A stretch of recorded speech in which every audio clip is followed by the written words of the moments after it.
नमस्कार, आप देख रहे हैं लाइव टाइम्स टीवी। मैं हूं आपके साथ मिलन सिंह। मेरे साथ मेरे सहयोगी वीडियो जर्नलिस्ट राजेश कुमार जी हैं। धर्मशाला के विधायक विशाल नहरिया ने आज धर्मशाला में जो काफ़ी लंबे समय से प्रस्तावित स्मार्ट बस स्टैंड बनेगा, बहुत आधुनिक बस स्टैंड बनेगा, उसको लेकर जो है बैठक की। हमारे साथ है सर विशाल जी। बस स्टैंड पर ही आएंगे। बस स्टैंड, अब आपने बस स्टैंड को पकड़ लिया है, क्या लक्ष्य है और कितनी जल्दी मानते हैं कि ये तैयार हो जाएगा? देखिए, आज तो पहली बैठक मैंने इस बस स्टैंड के निर्माण कार्य को लेकर ली है। पिछले लंबे समय से हमारा एफसीए का केस जो था वो लंबित पड़ा था, उसकी अप्रूवल अब हम लोगों के बीच में आ चुकी है। इससे पहले हम लोगों ने बैठकें करी थी, पर सभी विभागों के साथ हमारे एक साथ बैठक नहीं हुई थी। जो विभाग यहाँ पर काम करने वाले, जिन विभागों से कंसर्न ये सारा बस स्टैंड का निर्माण कार्य रहने वाला है, आज सारे विभागों को बुलाया था और उनसे हमने विस्तृत चर्चा की है कि हम लोग किस समय जो है इस सारे काम को शुरू करेंगे और उसके ऊपर पूरी तैयारियां कर ली गई हैं। मैप्स हम लोगों ने आज चर्चा की है कि किस तरीके से इसका कंस्ट्रक्शन मैप जो है वो तैयार किए जाएंगे। मैंने बार बार हर चीज़ों को लेकर बात करता हूं कि धर्मशाला हमारा प्रकृति का बहुत आशीर्वाद हम लोगों को बना है। हम लोग प्रदेश की दूसरी राजधानी में रहते हैं। हम लोग ऐसी कंस्ट्रक्शंस, ऐसी चीज़ों को, इमारतें यहाँ पर बनाएं जो कि एक सुंदरता का भी परिचय दे, ताकि सुंदरता के मामले में भी हमारा धर्मशाला जो है वो विश्व स्तर पर विख्यात हो और इंटरनेशनल डेस्टिनेशन हर चीज़ की बने। सबसे सुंदर, सबसे खूबसूरत बस स्टैंड जो है धर्मशाला के अंदर हिमाचल प्रदेश का स्थापित किया जाए, इसके ऊपर आज चर्चा की है। और हम लोगों ने इनसे ये भी बताया है कि आप लोग आने वाले 2 सप्ताह के अंदर अंदर हम लोगों को ये मैप अप्रूवल्स, मैप तैयारियां जो है करके ले आएँ, ताकि हम लोग उस पर डिस्कशन करें कि यहाँ की जोग्राफिकल कंडीशन के साथ वो मैप सूट बैठता है या नहीं बैठता है। उसके बाद जो आगामी कार्रवाई है उसके ऊपर हम लोग 8 तारीख को यहाँ पर फिर से चर्चा करने वाले हैं। विशाल जी, शिलान्यास तो बहुत पहले हुआ था इस, अगर बस स्टैंड की बात की जाए, क्या कारण मानते हैं कि क्यों नहीं इसका काम शुरू हो पाया? क्योंकि 4 साल तो भाजपा की सरकार को भी हो गई। और दूसरी बात, क्या डीपीआर वगैरह तैयार हो चुकी है? क्योंकि अब आपने भी जो है इस पर जो है अपना एक्टिवनेस दिखाना शुरू कर दिए। देखिए, पिछले सरकार के समय क्या हुआ, उन सारे विषयों के ऊपर मैं नहीं जाऊंगा, क्योंकि पिछले सरकार ने प्रदेश की जनता के साथ क्या किया है वो सबको भली भांति पता है। इसी कारण उन लोगों को सत्ता से बाहर बाहर जो है सत्ता से बाहर भेजा गया। अब देखिए कि पिछले 2 वर्षों में हम लोगों ने धर्मशाला को, एक नई धर्मशाला, एक आधुनिक धर्मशाला को स्थापित किया है और बहुत तेज़ी से हम लोगों ने धर्मशाला के अंदर काम किया है। अभी आप चाहे हमारे धर्मशाला के विभिन्न स्थानों पे बस स्टॉप्स देख लीजिए, हमारे स्मार्ट रोड्स देख लीजिए, इंटरलॉकिंग टाइल्स के साथ हम लोगों ने जोड़ा है। यहाँ पर पानी की स्कीमें हम लोग लगातार लेकर आ रहे हैं। हम लोग सीवरेज की यहाँ पर बहुत अच्छी सी प्लानिंग करी है और सीवरेज के जो हमारे ट्रीटमेंट प्लांट्स हैं उसको हम लोगों ने यहाँ पर स्थापित कर दिया विभिन्न स्थानों पे। अब बस स्टैंड के निर्माण कार्य को लेकर भी मैं आपको एक बिल्कुल आश्वस्त कर रहा हूँ। आज हम लोगों ने एक पहली बैठक इस सारे विषय को लेकर किया है। 8 तारीख को हम लोग वहाँ पर कुछ टारगेट्स जो लिए, उन टारगेट्स को लेकर हम लोग यहाँ पर बैठेंगे। वो टारगेट्स हम लोग 8 तारीख तक कंप्लीट करेंगे। उसके बाद हम लोग आप लोगों को एग्जैक्ट समय भी बताएंगे कि इस समय हम लोग इसका निर्माण कार्य शुरू करेंगे। परंतु हाँ, हल्की सी जानकारी जरूर साझा करूँगा कि मेरी प्रयत्न है कि फरवरी महीने के अंत में या हम लोग मार्च महीने के शुरुआती दौर में ही इसका निर्माण कार्य शुरू करवा देंगे। आधुनिकता की बात की जाए तो जो ऊना का बस स्टैंड है वो सबसे ज़्यादा आधुनिक है। क्या माने कि धर्मशाला का भी वैसे होगा या उससे भी जो है ज़्यादा जाएगा? ये देखिए, ऊना में बना है, अच्छा बना है। हम लोग कोशिश ये करेंगे उससे ज़्यादा अच्छा बनाया जाए।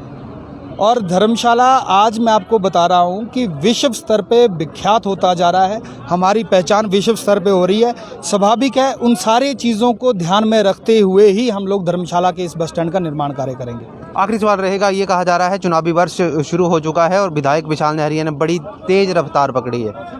देखिए, चुनाव जो है इसमें इस वर्ष के अंत में जाकर हैं। इन सारी चीज़ों को जो है वो चुनावों से ना करिए। ये पिछले 2 वर्षों से चल रहे हैं और पिछले 2 वर्षों में भी बहुत गति से काम हुआ है और करोड़ों रुपए की परियोजना जो है यहाँ पर धरातल पर उतारी गई है। तो हर चीज़ को जो है वो पॉलिटिकल पॉइंट ऑफ व्यू से नहीं देखा जाना चाहिए। मैं किसी राजनीतिक परिवार से नहीं हूँ, कोई बहुत बड़ी राजनीतिक पृष्ठभूमि मेरी नहीं है। मैं एक साधारण परिवार से संबंध रखता हूँ और मैंने जीतने के बाद ये संकल्प लिया था कि ईमानदारी के साथ जो है और लगन के साथ धर्मशाला के बीच में काम करेंगे और उन सारी चीज़ों के ऊपर काम किया है और विपरीत परिस्थितियों में काम किया है। 2 वर्षों से कोविड के पूरे नियम जो है पूरे देश में लागू हो रहे हैं। हमारे धर्मशाला में हुआ है, लॉकडाउन लगा, सारी चीज़ें देखी। 2 बार मैं खुद कोरोना पॉजिटिव हुआ हूँ। उसके बाद भी हमारे अधिकारियों ने यहाँ पर दिन रात मेहनत करके जो है वो काम किया है और करोड़ों करोड़ों रुपए के प्रोजेक्ट्स जो है वो धरातल पर उतारे हैं। रोपवे आपके सामने उदाहरण है, 2 वर्षों के अंदर तैयार किया है और समय समय पर बैठकें हुई हैं। बस स्टॉप्स हमारे 28 बस स्टॉप बन के तैयार हो गए हैं।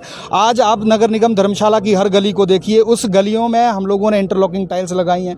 आज हम लोग सीवरेज ट्रीटमेंट प्लांट्स की बात कर रहे हैं। उसके साथ साथ आप गाँव में जाइए, धर्मशाला इकलौती विधानसभा है जहाँ के हर पंचायत में एक लक्ष्य लिया गया कि वहाँ पर हम लोग चिल्ड्रन पार्क और प्ले ग्राउंड बनाएंगे, जिसमें हम लोग 60% से ज़्यादा टारगेट को अचीव कर चुके हैं और वो धरातल पर है। आज युवा साथी जो है वहाँ पर खेल के मैदान का जो है लाभ ले रहे हैं, वहाँ पर खेलें खेल रहे हैं और इसके साथ साथ में जो हमारे बुजुर्ग और बच्चे हैं वो पार्कों में घूम रहे हैं, पार्कों में वो सारी चीज़ों का लुत्फ ले रहे हैं और ये प्रैक्टिकल चीज़ें हैं जो 2 सालों के अंदर बनकर तैयार हुई हैं। तो मैं आपको बता रहा हूँ इन सारी चीज़ों को जो है वो राजनीति से ना तोला जाए।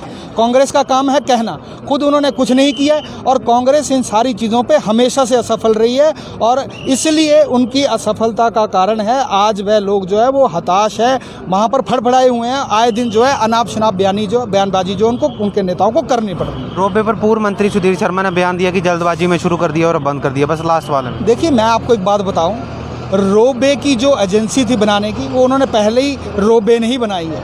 बहुत सारी रोपवे उन्होंने पहले भी बनाकर जो है देश भर में बनाई है अलग अलग स्थानों पर और धर्मशाला की जो रोपवे है वो इस समय वर्ल्ड की सबसे एडवांस टेक्नोलॉजी के तहत जो है उसको बनाया गया है और उसमें उन लोगों ने पहले से ही ये टारगेट लिया था कि हम लोग इसका उद्घाटन करेंगे, उद्घाटन करने के कुछ समय के बाद इसकी मेंटेनेंस के ऊपर इसको डालेंगे और लगभग उन्होंने 4-5 दिन का समय जो है मेंटेनेंस के लिए मांगा है। हर चीज़ जो भी है, इलेक्ट्रॉनिक आइटम्स है या कोई ऐसे इक्विपमेंट्स है, हमारी मशीनरी है, हर चीज़ को जो है वो मेंटेनेंस के लिए समय लगता है और मेंटेनेंस उसकी तय होती है निर्धारित समय में और उसको समय पर मेंटेन करना जो है वहाँ पर ज़रूरी भी है। किसी की जान को खतरे में नहीं डाला जा सकता। तो ये सारी चीज़ें टेक्निकल है और वहाँ पर टेक्निकल लोग जो हैं, टेक्निकल इंजीनियर्स उन सारी चीज़ों के ऊपर सारी तैयारियां करते हैं और इस चीज़ को जो है वो व्यवस्थित तरीके से यहाँ पर उतारा गया था। इसके ऊपर मैं बार बार बोलूँगा, राजनीति ना करें। धर्मशाला आज विश्व भर में आकर्षित हो रही है और इस चीज़ से बहुत बड़ा लाभ जो धर्मशाला को मिल रहा है, परंतु कांग्रेस के नेताओं का काम है फिर से लोगों को भड़काना, प्रश्न चिन्ह खड़े कर देना। अरे भैया, ये तो हमारे बहुत सारे इंजीनियर्स हैं, इसका मतलब कांग्रेस इंजीनियर्स के ऊपर सवाल खड़ा कर रही है। आज हिंदुस्तान में हमारे धर्मशाला से बहुत सारे लोग जो इंजीनियर्स हैं, इसका मतलब वो जो काम कर रहे हैं वो आने वाले समय में जहाँ जहाँ पर काम करेंगे आप तो उसके ऊपर भी प्रश्न चिन्ह खड़ा कर देंगे। आप एक बार पहले सोच तो लीजिए, कोई टेक्निकल चीज़ है, उस टेक्निकल चीज़ को हम लोगों को मेंटेनेंस में जो है उसमें पर डालना ही पड़ता है। धन्यवाद। थैंक यू विशाल जी। तो ये थे धर्मशाला के विधायक विशाल नहरिया, जिन्होंने हमसे खास बातचीत की है और जो धर्मशाला का बस स्टैंड है उसको लेकर उन्होंने कहा है कि आज ये बैठक की है और आगामी समय में फिर से जो अगली बैठक होगी तब उसमें तय किया जाएगा कि कब इसका कार्य शुरू किया जाएगा। लेकिन इन्होंने साथ में ये भी कहा है कि प्रयास रहेगा फरवरी या मार्च तक जो है धर्मशाला बस अड्डे का आधुनिकता का जो निर्माण है वो शुरू कर दिया जाएगा। फिलहाल इस लाइव स्ट्रीम में इतना ही। स्ट्रीम को ज़्यादा से ज़्यादा शेयर करें और हमारे पेज को फॉलो करना ना भूलें। नमस्कार। हिमाचल की सबसे बड़ी ऑटो डीलरशिप गोयल मोटर्स में नौकरी करने का सुनहरा अवसर। सोलन, शिमला, सिरमौर और किन्नौर में चाहिए sales executive, service executive, field executive, motor mechanic और ड्राइवर। शानदार करियर संभावनाएं व इंडस्ट्री में बेहतरीन सैलरी पैकेज। तो आज ही कॉल करें 9418035372 पर और ईमेल से भेजिए अपना बायोडाटा hr@goilmotor.com पर।